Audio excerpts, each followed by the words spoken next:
Salut à tous et bienvenue dans Le Monde en carte. Après l'huile de palme le mois dernier, nous allons aujourd'hui parler du nucléaire. Nous allons le définir et essayer de déterminer quels seraient les risques en cas d'accident. C'est parti. L'énergie nucléaire repose aujourd'hui principalement sur le principe de la fission nucléaire.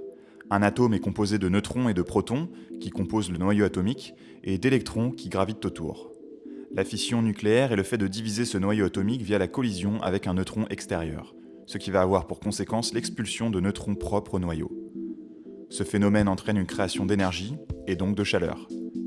Les centrales nucléaires utilisent ensuite ce que l'on appelle la réaction en chaîne. Les neutrons expulsés d'un noyau vont entrer en collision avec d'autres noyaux et les couper. Seront alors expulsés les neutrons de ces autres noyaux, qui vont eux-mêmes entrer en collision avec d'autres noyaux, et ainsi de suite. L'énergie nucléaire est utilisée ou a été utilisée dans plusieurs domaines. Nous pouvons citer bien sûr l'armement avec les bombes nucléaires. Elle est également utilisée dans la propulsion navale. Plusieurs centaines de navires à propulsion nucléaire existent dans le monde, notamment des sous-marins. Mais elle est aujourd'hui surtout utilisée pour la production d'électricité. Et c'est ce point qui va nous intéresser. En effet, la présence de centrales nucléaires sur le sol français fait l'objet de nombreux débats, parfois houleux, entre pro et anti-nucléaires. Les uns prônent son efficacité et son caractère indispensable pour la France, les autres dénoncent les failles de sécurité de nos centrales et craignent un accident. Alors faisons un petit état des lieux du parc nucléaire français et tentons de comprendre un peu mieux quelles pourraient être les conséquences en cas d'accident. Le processus de production de l'électricité est assez facile à comprendre. Dans une centrale nucléaire, vous allez trouver une zone où se trouve le cœur du réacteur, c'est ici où se déroule la fission nucléaire dont je vous ai parlé en introduction, et c'est donc aussi là que l'on trouve l'uranium, le combustible servant à la fission. L'énergie dégagée par la fission va faire chauffer un circuit liquide qui passe à proximité d'un autre circuit que voici. L'eau située dans ce second circuit va se transformer en vapeur et va donc ainsi pouvoir faire tourner une turbine reliée à un alternateur. C'est là qu'est concrètement produite l'électricité, ensuite envoyée dans le réseau électrique. Un troisième circuit d'eau a pour rôle de refroidir cette vapeur via un condenseur afin que l'eau du second circuit retourne à l'état liquide et continue son cycle. Ce troisième circuit, dit de refroidissement, est complété d'un système aéro-réfrigérant. Ce sont ces grandes tours blanches dégageant de la vapeur d'eau. L'uranium usagé est quant à lui entreposé dans des piscines de stockage afin de le refroidir pendant plusieurs années. Il sera ensuite stocké ailleurs via différentes méthodes. Aujourd'hui, le nucléaire participe à hauteur de plus de 70% à la production d'électricité en France, ce qui en fait le pays le plus nucléarisé au monde.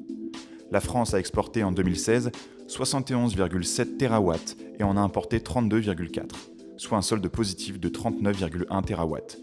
Le nucléaire est donc stratégique et c'est pour cela qu'il nous est tant difficile de trouver un juste milieu entre production et sécurité. La France compte aujourd'hui 58 réacteurs répartis un peu partout sur le territoire. C'est le second plus gros parc derrière les États-Unis qui dispose d'une centaine de réacteurs. Et avant la catastrophe nucléaire de Fukushima, on trouvait le Japon en troisième position avec 54 réacteurs. Voici sur la carte la répartition des 58 réacteurs sur le territoire français. On voit que toutes ces centrales sont situées près de cours d'eau ou sur les côtes. On l'a vu tout à l'heure, cela permet de répondre à la demande en eau permanente des centrales. Il est difficile d'évaluer le risque d'accident nucléaire. On peut néanmoins dire que l'autorité de sûreté nucléaire, l'ASN, explique qu'un incident impliquant un réacteur est possible et qu'il faut imaginer l'inimaginable. Mais plusieurs organisations environnementales, voire anti-nucléaires, expriment un avis bien plus tranché. Elles reprochent au parc français sa vétusté, 48 des 58 réacteurs ont aujourd'hui plus de 30 ans, et selon elles, de nombreuses infrastructures sont dégradées et ne répondent plus aux normes de sécurité, que ce soit les bâtiments servant à la production, les piscines de stockage ou les zones d'entreposage des déchets nucléaires. Elles craignent également d'une part l'erreur humaine, qui pourrait conduire à un accident, et d'autre part l'acte terroriste. Régulièrement, des militants parviennent à s'introduire dans les centrales, et celles-ci sont aussi parfois survolées par des drones.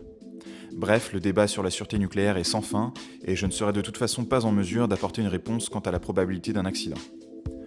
En revanche, on peut se poser la question de savoir ce qu'il est prévu par les autorités publiques dans le pire des scénarios. Une zone de PPI, plan particulier d'intervention, de 20 km autour des centrales est prévue. Ce PPI présente une série d'actions à mettre en place dans le but de protéger la population et de gérer le sinistre. Il est rédigé par l'exploitant sous contrôle de l'autorité publique. Le PPI de la centrale de Flamanville, disponible en ligne, évoque entre autres les procédures d'évacuation, de bouclage de la zone sinistrée, la mise à l'abri des populations et les dispositifs d'alerte. Actuellement, presque 2 millions de Français vivent dans ces zones tampons de 20 km. Mais ces PPI sont largement critiqués. Il est estimé que cette application sur un rayon de 20 km est bien trop faible pour assurer la sécurité des populations. En effet, si l'on prend en compte les accidents nucléaires passés, l'impact radiologique à Fukushima s'est étendu jusqu'à 100 km, tandis qu'à Tchernobyl, il s'est étendu jusqu'à 300 km. À 300 km, c'est l'ensemble du territoire qui serait potentiellement en danger, sans compter les habitants des pays voisins. Mais pour avoir une cartographie totalement satisfaisante, il serait nécessaire de prendre en compte, en plus des seules centrales nucléaires, les routes de transport de déchets et les zones de stockage des déchets. Voici les principaux itinéraires empruntés pour le transport de matières nucléaires, et voici les principales zones de stockage de déchets.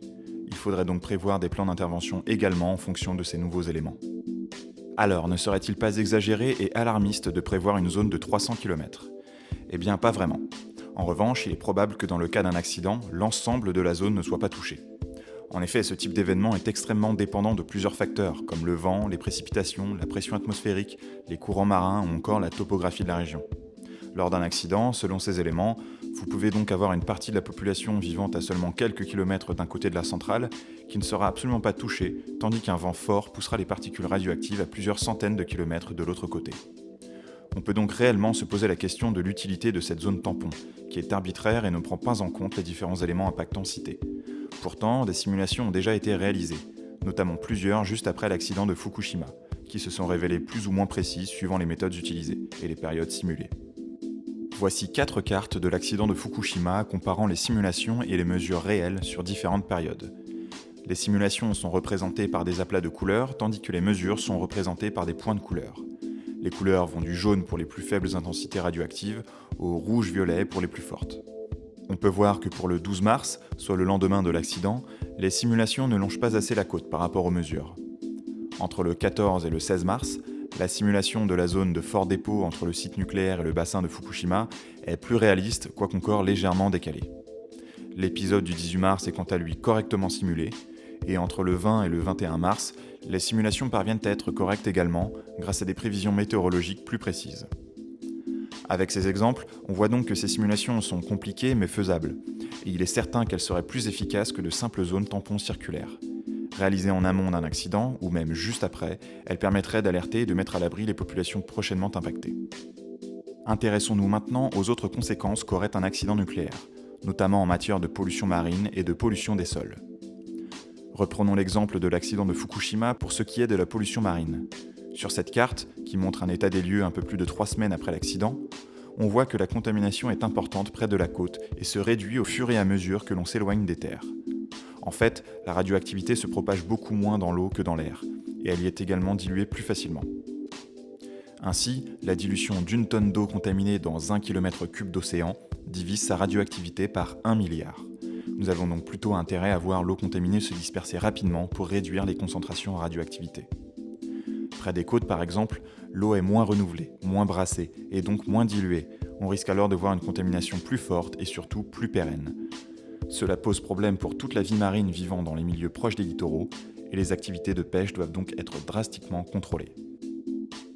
Si on revient en France et que l'on prend l'exemple de la Manche, on voit que 4 centrales sont situées sur la côte.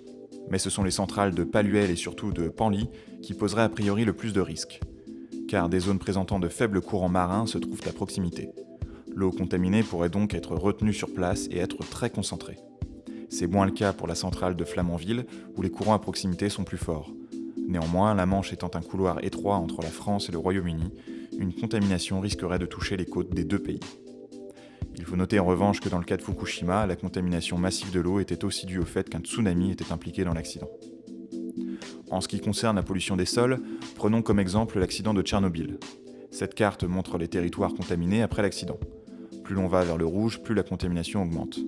Si l'on prend l'ensemble des zones représentées ici, on a un total de presque 150 000 km² contaminés, au moins faiblement. Aujourd'hui, la radioactivité a bien décru, et cela permet une activité plus normale. En revanche, sur les zones les plus touchées, en rouge et en orange, les restrictions en termes d'usage des sols, c'est-à-dire concernant l'élevage et l'agriculture, dureront encore longtemps. Pour vous donner une idée, la superficie de ces zones est à peu près équivalente à celle de l'Île-de-France. L'exemple de Tchernobyl montre donc qu'un accident, en plus des conséquences sanitaires, peut impacter très fortement l'économie d'une région. Alors entre production électrique et sécurité, il est difficile de trancher. Le risque d'accident, même évalué comme minime par l'exploitant EDF, vaut-il le coup ? Je n'ai pas la réponse, à vous de juger. Mais tous ces éléments mènent forcément à se poser les questions suivantes. La France peut-elle se passer du nucléaire? Et quelles sont les alternatives? On pense alors de suite aux énergies renouvelables. En 2017, leur part dans la production d'énergie en France représentait 18,4% du mix énergétique. Parmi ces énergies renouvelables, on trouve entre autres l'éolien, le photovoltaïque, l'hydraulique, le biogaz, la géothermie, l'énergie marine. Prenons par exemple l'éolien. Voici la carte de la France avec la production par région en 2017. On voit que la répartition est inégale, avec une production centrée surtout dans le nord et l'est du pays. Et voici à présent l'évolution de la puissance éolienne depuis le début des années 2000. L'évolution est continue et a quintuplé dans la dernière décennie. Prenons maintenant l'exemple du photovoltaïque. La carte semble inversée par rapport à l'éolien. La production se situe largement dans les régions sud, pour des raisons évidentes d'ensoleillement. Et voici l'évolution de la production depuis 2009. De manière globale, les tendances sont également à la hausse dans les autres filières d'énergie renouvelable. La filière hydraulique reste la plus grande productrice, avec une part de 52%, devant l'éolien à 28%, le photovoltaïque à 15% et les bioénergies à 4%. Mais les énergies renouvelables ne sont pas une solution miracle. Il y a toujours le problème du stockage de l'électricité, et nous sommes encore loin de pouvoir fournir l'énergie demandée par l'ensemble du territoire. De plus, énergie renouvelable ne rime pas toujours avec éthique écologique. La solution sera alors peut-être un mix énergétique plus équilibré, incluant le nucléaire à condition qu'il soit sûr. Il est en tout cas certain qu'une meilleure répartition des énergies serait plus saine pour le pays. Si un accident survient demain, prendrons-nous la décision de stopper toutes les centrales comme l'a fait le Japon pendant un temps? Et à ce moment-là, que se passera-t-il? Devrons-nous importer 70% de notre électricité? Ce sont des questions que nous devons nous poser. C'est tout pour aujourd'hui, merci d'avoir regardé cette vidéo, j'espère qu'elle vous a plu et qu'elle vous a appris certaines choses sur ce dossier complexe. N'hésitez pas à la partager et à vous abonner, car d'autres vont venir, que ce soit sur l'actualité géopolitique, économique ou sur des thèmes plus légers. Salut!